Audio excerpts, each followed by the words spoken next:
Behind it all. Tonight's CME program is an effort to be a little bit more dynamic in our learning style, a little less didactic, although that component's still there. And as a result, I guess we have a sold-out event. I know that we weren't able to accommodate anymore. Some had to be turned away before the day started. But also a special thank you to Carl Manelius. He's lurking in the back. Carl does a lot of work behind the scenes, helped provide the venue for this evening, and lots of support as physicians and clinicians, really helping smooth things over, helping the LGH system run as it should. So Carl, thank you very much.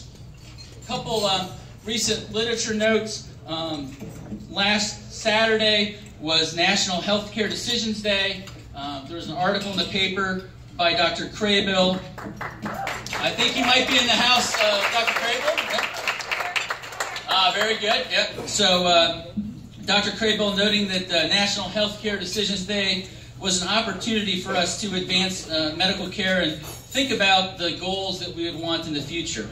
Also, in this week's New England Journal of Medicine, perfectly timed, kind of random, but it happened to be there, Evolution of CME article discussing how CME should evolve in the current learning environment.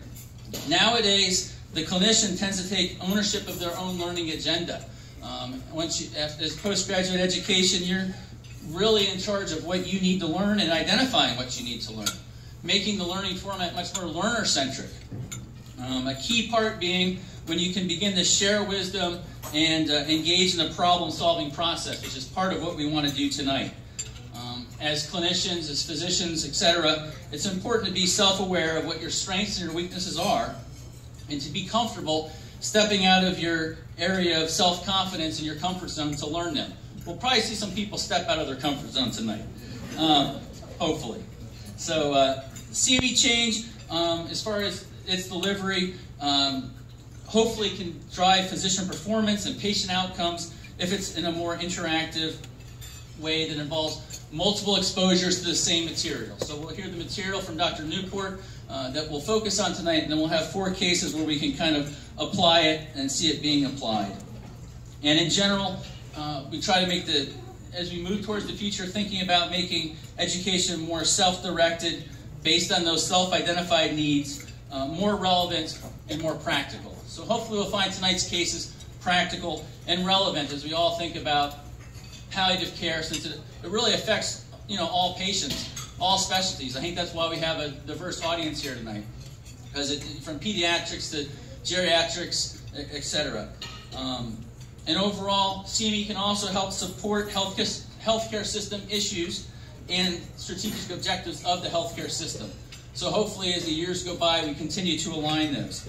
And ultimately, with education, we can drive clinical practice and quality improvement together.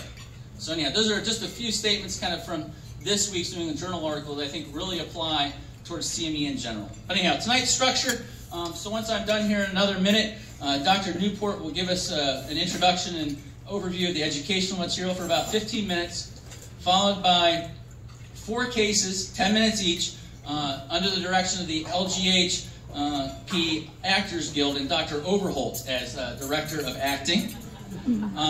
Each case will have a background. We'll put that up on the screen so you sort of know what the setting is. We'll try and quickly set the scene over here, so that'll require a little coordination as it's improv, so who knows what will happen.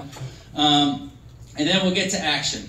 About 5 minutes of action. Dr. Newport, like we said before, will review the case with audience input.